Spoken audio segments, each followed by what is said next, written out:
Okay, so I'm going to talk about flesh and some of the things that Arun and Yi put in broad brushstrokes, but tell you about what the issues are. This is mine. Stanford's rich enough anyway. There are challenges, there are opportunities, and so I flip-flop between being worried and being optimistic. And because of that, this is really a good news and bad news story. And, no, this is mine. Third time I'll give it to him and write it off on my taxes. It's a good news and bad news story. It's like the husband who comes home and he says, honey, I've got some good news and bad news about our car. What do you want to hear first? Give me the good news. The airbags work. So anyway, so the news is, what are our challenges? We are on the scenario for no climate policies, between no current policies and climate policies. And it looks as though, with our current policies in place around the world, we're going to see about a 3% increase. And that 3% increase will lead to 10 to 20 meters of sea level rise. The good news is it's not going to happen this century, maybe a meter, maybe a little more, but in the next centuries. The bad news is you don't really want to be at 3 degrees. And if you want to be at 1.5 or 2 degrees, you need negative carbon emissions in totality. That means everything has to become negative. Those are the 2 and 3 degree pathways before the end of the century. And the other thing that people don't fully realize is like smoking. Once you start smoking, you don't die of heart disease, stroke, lung cancer, COPD in your first pack of cigarettes, even your first years. But if you do it for 20, 30 years, it can catch up with you. And the time delay of increasing greenhouse gases is that 20, 30, 50-year delay, because the oceans, the bottoms of the oceans are very cold. As long as they stay cold, heat in just warms up, a lot of it warms up the bottoms of the ocean. So there is a delayed reaction. Arun talked about net zero carbon emissions, but let me unpackage that. There's actually a few countries that have achieved their carbon emissions, but they're small and there's very special circumstances. Those are the ones in dark blue. The countries in dark green have prescribed in law what they're going to do. I think your slide is not changing. Dark green means the countries actually put in provisions in law to achieve certain things, and the gray are pledges. The light green it's actually worked into a policy statement. There's a big difference between in law, in policy statements, and an aspirational wish. And so the grays are wishes. And so one has to really appreciate that there is this big difference. Levelized cost of energy has made good progress. That's the good news. So this is our world in data, and it shows the levelized cost of energy by technology. And it's pretty cool. If you put onshore wind here, you see from 2000 to 2021 that it's dropped by a factor of 3. Most spectacular is solar photovoltaic, and you see the precipitous drop since 2010 to 2021. And you can toggle through all of these things. Offshore wind used to be very expensive, still very expensive, but dropping very rapidly. So these are all very good signs of what we can look forward to. Go back. Okay. The adoption of electric vehicles. Electric vehicles are becoming more popular. There's a optimistic scenario that says by 2040, we might have 54% or 50% of the light-duty vehicles as electric vehicles. That's the good news. The bad news is cars last a long time, and so by 2040, we're talking about 2/3 of the cars still being internal combustion engine cars. So that you realize that there is a built-in inertia of 15 years, 10, 15, 20 years into any really deep change. Now, the fact that the levelized cost of wind and solar has dropped below fossil fuel is very good news, but you'd have to realize that it needs additional backup generating capacity, energy storage, enhanced distribution and transmission systems. And so if you look at where the greenhouse gases are coming from, energy supply like electricity and heat for process industry, a lot of industry uses industrial process heat, buildings, transport, agriculture, forestry, and land use, about 22%. So if you think about that, and eliminating all the greenhouse gases, we're talking about the elimination of emissions from steel production and other metals, concrete, plastics, chemicals, textiles. Eliminating greenhouse gas emissions from the entire food supply is just not picking on beef. It's everything. And we have developed over the last half century use once and throw away mentality. And that goes well beyond a paper bag, a plastic bag, water bottles, things like that. Think of a refrigerator. How many of you recently bought a refrigerator and it broke down after 2 days after warranty ended? And the person says, it's cheaper to buy a new one and you get a new warranty. Otherwise, I'll give you a 6-month warranty. And so the tendency is to throw it away and it becomes landfill. But this goes for everything, furniture, you name it. And so the goal is not to make it recycled, the goal is to make it repairable and reusable. And this is very important. That has not sunk in deeply. And as another example, buildings. We have buildings in Europe that lasted 500,000 years, even wooden buildings that last 500,000 years. We now build modern buildings, glass and steel, concrete buildings. We're expected to tear them down in 50 years. This is good. It raises the GDP. This is not good because the GDP is not a good measure of the progress you're making. And so this idea of maximizing GDP has to be rethought in a very deep way. All right, what are the challenges in electricity transmission and distribution? We need an electrical grid that can manage this intermittent generation.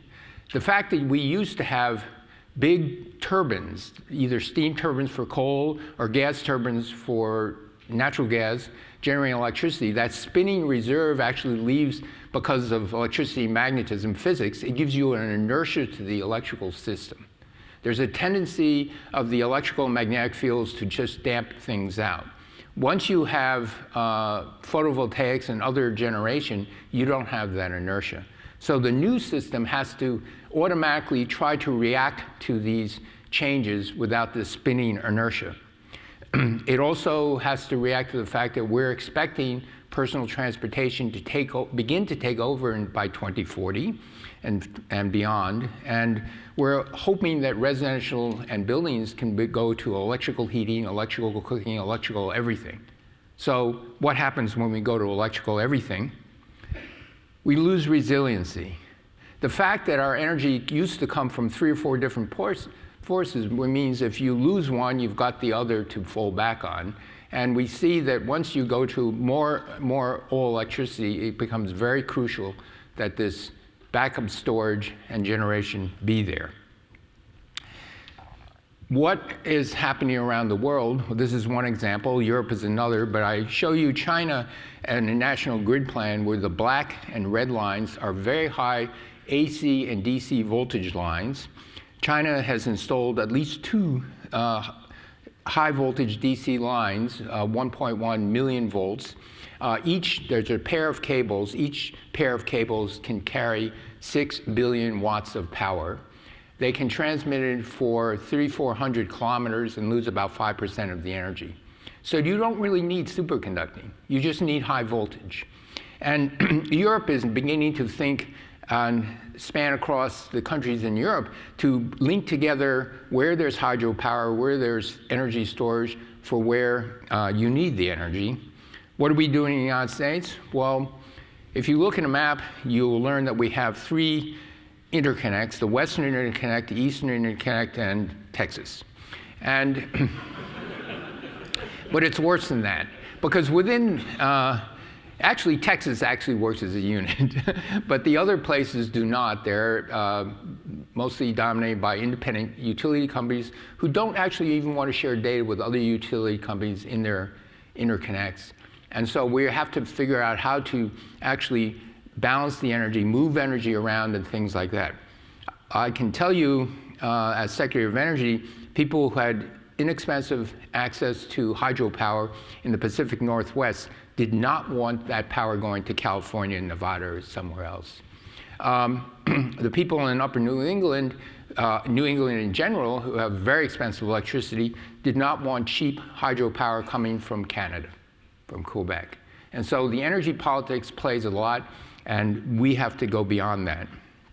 Anyway, so let me talk about energy storage. This is my favorite battery. Let me tell you how it works. When the wind blows or the sun shines, you pump the water. If you need the water, you open the valve.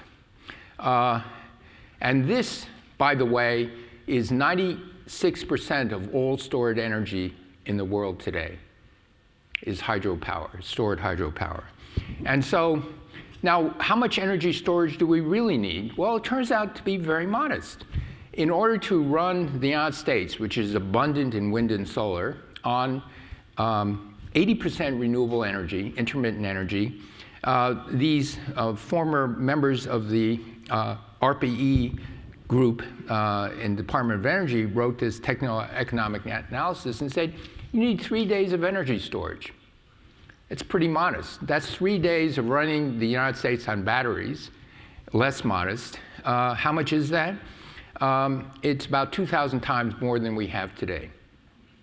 And oh, by the way, it has to be 10 times less expensive than we have today if you don't want to increase energy by, let's say, more than 20, 30%. So the challenge is, where are we going to get that?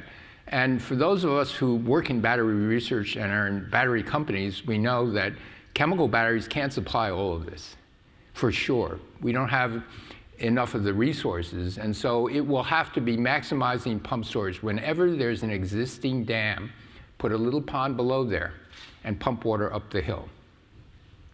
Hydrogen is another battery storage. If you have electricity, you can make hydrogen.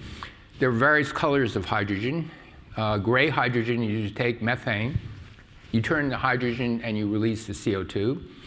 Blue hydrogen, you take the same methane and you try to sequester most of the CO2. And there's green hydrogen, which means you don't go to a fossil fuel at all, you avoid the leakages, it's generated by clean energy from the get-go. But these are the prices. And so what are people working on? You have to reduce the cost of the electrolyzer plant. The electrolyzer plants are still too expensive to get competitive with gray hydrogen without significant subsidy. We thought a year or two ago that we can go to a hydrogen pipeline so hydrogen can replace natural gas in the home and in factories. But we find that when hydrogen leaks, it damages the atmosphere by making methane last longer. It increases the ozone problem in high altitude water clouds. So hydrogen escaping for a decade or two acts like a greenhouse gas. The only trouble with hydrogen, besides that, is it's very difficult to detect hydrogen. We can detect methane quite easily with laser ranging, very inexpensive stuff. Hydrogen, you need a mass spectrometer. You have to actually ionize the atom, put it in a magnetic field, and say, that's hydrogen. And because of that, we can still use hydrogen, but it has to be in a contained, compact, centralized place. Pipelines will not do, because even with natural gas and the ability to detect leaks very easily, 2 to 4% of our natural gas leaks in our pipelines. And hydrogen is much more leakable.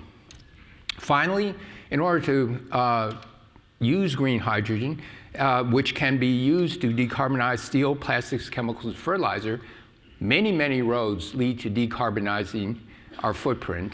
And so hydrogen is key, but you really need to get the price of green hydrogen down.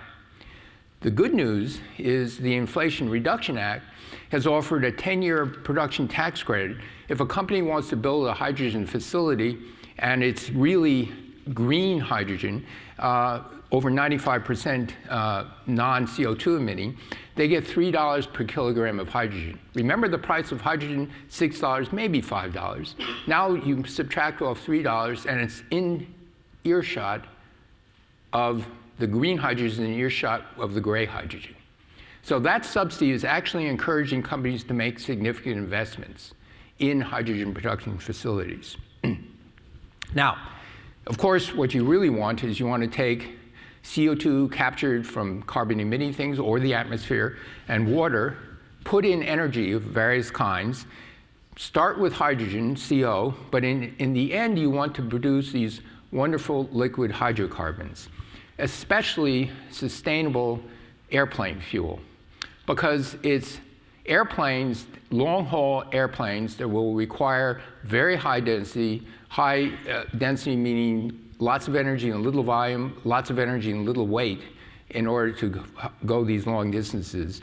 And we have no real substitute. It's going to be a long time where we can fly 777s on batteries. So that is one of the targets. We also want to be able to produce, where there's abundant renewable energy, we want to reduce it to a liquid type of energy. Why do we want to do that? Because you can put it on a super tanker, and we know it costs not much money to put crude oil somewhere around the world, ship it halfway around the world, store it in a country's own borders, so there's energy security. How much does it cost in terms of dollars per gallon? 2 cents a gallon to ship and store crude oil around the world. So you think of these transcontinental tankers as your energy transmission lines. All right. Energy demand is an important part of the problem. We have in California led in what we call demand-side management. What that means is if there's really going to be an approaching use of energy, for example, on hot summer days, you want the consumers to throttle back, but it's actually more important than that. We have an emergency load reduction program that was enacted experimentally a couple of years ago, and it actually worked to a certain extent. Around Labor Day of 2022, I missed a 2 there, we had our 7 hottest day series of days in California on record. I live next door to Stanford. Outside my garage, it was 42 degrees C, it's 106 degrees Fahrenheit, 104. We don't have air conditioning in our house, but it's okay. You can cool the house down at night. But anyway, this actually worked. We had no brownouts. All right. But this forces the thing that when you have emergency situations, you do need energy that you can turn on. And there's only a couple of cases where you can turn on the energy. It's natural gas, it's hydrogen stored as a form of energy that you can regenerate what you need, or nuclear energy. This is a picture of Diablo Canyon. It's California's last 2 nuclear power plants. Our governor ran on a platform saying he was going to close it down. There was some letter writing, some private discussions, some editorial writing, and it was actually turned around. And so the governor finally said, no, in order to meet our clean energy goals, we're going to keep these plants alive, and we're going to ask PG&E to apply for a 20-year forward-looking thing. If it's safe, that would be fine. The question is, what is the real future of nuclear? Well, it depends on a lot of things. Let me talk about the dangers of nuclear. And you can measure dangers in many ways, but let's measure it in the natural way. How many deaths occur from any unit of electricity production, let's say per terawatt hour? Brown coal leads the way, followed by coal because of air pollution. And the release of mercury, particulate matter, all of those things. Oil, even biomass, burning biomass has particulate matter air pollution. So it too is deadly. Then you go to natural gas, you don't have the SOx, you have some NOx, and then hydropower is down here. Wind, nuclear, and solar don't show up. How can hydropower be more dangerous than nuclear? Well, sometimes dams break. And so down here in the noise is wind, nuclear, and solar. Wind is dangerous because some people fall off a wind tower. Yes? 2 more minutes. Okay. Okay, so we have this, but what has happened is it's become economically not practical because after 3 Mile Island, the cost of building nuclear power plants has gone up about 6-fold. And so we need to regulate away from this. Since I have 2 minutes, I'm gonna skip this really good advances, good news on batteries. There's been really good news in batteries. There are a number of people, including a former postdoc co-directed by Yi Shui and myself, who's working on the separation of lithium from seawater. I and Yi and another person is now working, we hope, an improved way of separating lithium from seawater. So you just get off the table the supply of lithium. That would increase things by 5,000-fold in a non-polluting way, if that works. Anyway, I'm going to close by telling you a little bit about an agricultural revolution. We need a 4th agricultural revolution. This is a paper from Bob Vogel on what happened with population and technology increases.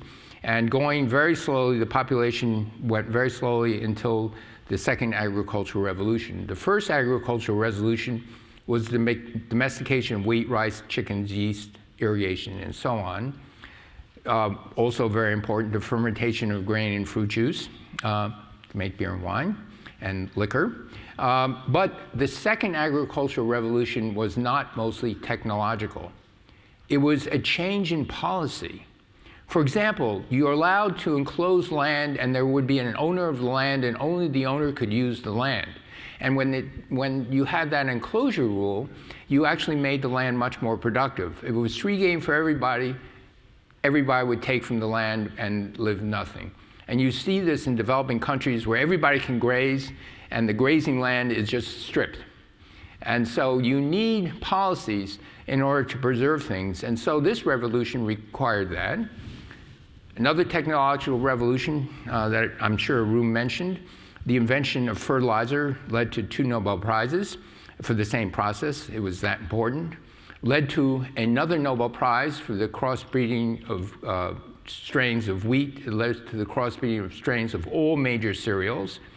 And what that meant was that between 1960 and 2016, where the population went from 3 to 7.4 billion people, cereal production more than tripled. Everywhere, developing countries included. That was a very, very big deal. And so we've been modifying corn for centuries. You can probably tell the difference between the wild corn and the corn we eat. We've been modifying animals for hundreds of years, and now we can slaughter pigs after 24 weeks and they weigh 280 pounds. Our turkeys don't really look like real turkeys anymore.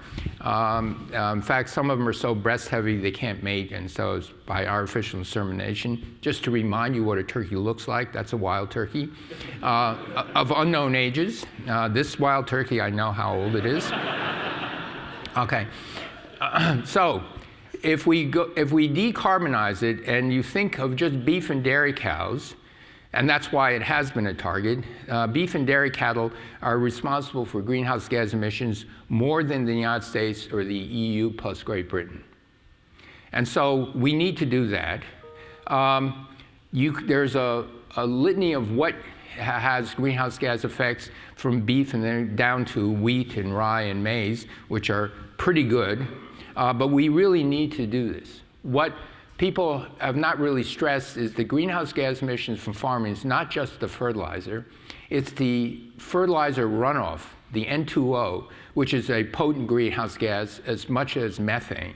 And it's actually more responsible for the greenhouse gases in agriculture than methane. Well, methane is, half of it is from raising animals that burp. So what can we do about this? This is good news.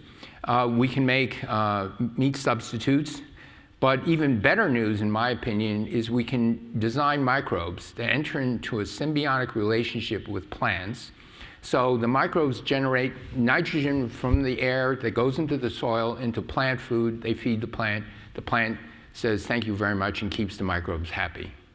And so the idea of self-fertilizing grains is now a very real concept. Pivot Bio's had this product out for 6 years, and 0 minutes left. And so anyway, this is all very good stuff. How much carbon dioxide is taken from plants that we plant for food or for grass grazing? It turns out they capture exceeds all the human production of greenhouse gases each year from photosynthesis. So this is solar-powered CO2 capture. Is it possible to take the bio-waste from the plants and sequester it? If we can actually sequester many gigatons of CO2 a year, which we will need out of our 50+ gigatons per year. And this is very important. Finally, Arun showed you this. It took 1 million+ years to get an increased population to 1/3 of a million, 13 years to the next billion and beyond. And so increased economic prosperity and competitiveness in virtually all countries is based on producing and recruiting more young workers to support a smaller aging population. This is otherwise known as a pyramid scheme. You always want more new investors than old investors. And so people all over the world are choosing to have fewer children, but the economists are telling the government leaders, no, have more children. It's easier to get an increase in GDP if you have more children. So I go back to the GDP as possibly setting in the wrong metric for what we need for a sustainable world, because it encourages people to consume stuff, not just to build it, but to build it, destroy it, and build again. And unless we do that, we're going to be stuck. And we all think we know about what we really value. I was discussing this beginning 2009 when I was Secretary of Energy, and the economists in the Obama administration said, yeah, it's too complicated. GDP is really easy. We don't know about this other stuff. And so there we are. On a beautiful planet, taking Christmas Eve, December 24th, first Apollo mission to circle the moon, and the astronaut who took the picture said, we came all this way to explore the moon. The most important thing is we discovered the Earth. Okay, look at this picture. The moon is not a good place to live. No water, no air. Mars is not that much better. And the next stars are 4 years away, and we don't know where the next inhabitable planet is. Okay? So this is our home. There's nowhere else to go. It's everywhere. We've got to make this one work. Thank you.